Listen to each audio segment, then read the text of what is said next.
আপনার ফোন কেন এরকম করতে?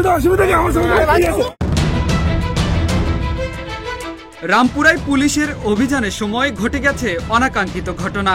অভিযান চলাকালে সাংবাদিকের সঙ্গে এক পুলিশ কর্মকর্তার অপেশাদারী আচরণ। সময় তখন সকাল 9:10। রামপুরা ট্রাফিক বক্সের সামনে চলছিল পুলিশের অভিযান। অবৈধ অটোরিকশা জব্দ।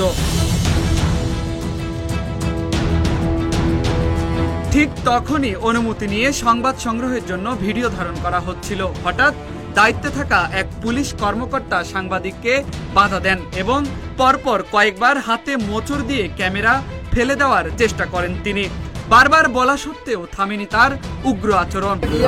আপনাকে বলে আমার ভিডিও করতে হবে? আর তো পরিচয় আছে না।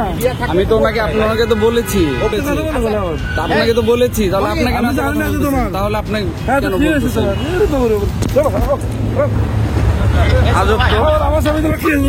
আপনার ফোন কেন এরকম করতে?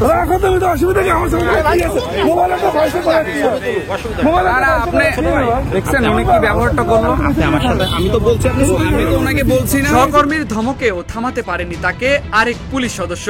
অপেশাদারী ও আক্রমণাত্মক আচরণ অব্যাহত রাখেন ওই কর্মকর্তা। অবশেষে তার ঊর্ধ্বতন কর্মকর্তা সাংবাদিককে পাশে ডেকে নেন, পরিস্থিতি বোঝানোর চেষ্টা করেন এবং ঘটে যাওয়া ঘটনার জন্য দুঃখ প্রকাশ করেন। আমি আন্তরিকভাবে দুঃখিত। আমি আপনার আগাই ডিসি মহোদয়কে বলার দরকার নেই।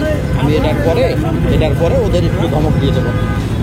আপনি যদি মনে করেন ঠিক আছে। আমি আপনাকে বলেই কিন্তু এখানে ভিডিও আমি প্রথম বললাম আপনি কি মিডিয়া কিনা, বললেন যে ভাই আমি ইত্তেফাকে কাজ করতে। আমি বললাম ঠিক আছে কাভারেজ করেন, কিন্তু উনি সাইড থেকে এসে আমার হাতে মোচড় দিলেন। আমি ওনাকে ধরছি, আরেকটা ছেলেকে ধরছি। আরেকটা ছেলেকে বললাম যে আপনি কি মিডিয়া? পেশাগত দায়িত্ব থেকেও আপনি আমাকে তুমি করে বলছেন কেন? আপনার ছোট ভাই, উনি আমাকে ছোট ভাই বলছেন। ঠিক আছে, আমি মেনে নিচ্ছি। আপনি আমার হাতে মোচড় দিচ্ছেন।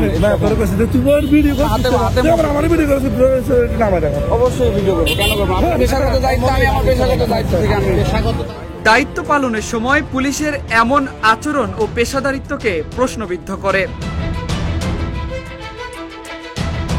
ফেরদৌস প্রামাণিক, ইত্তেফাক, ঢাকা।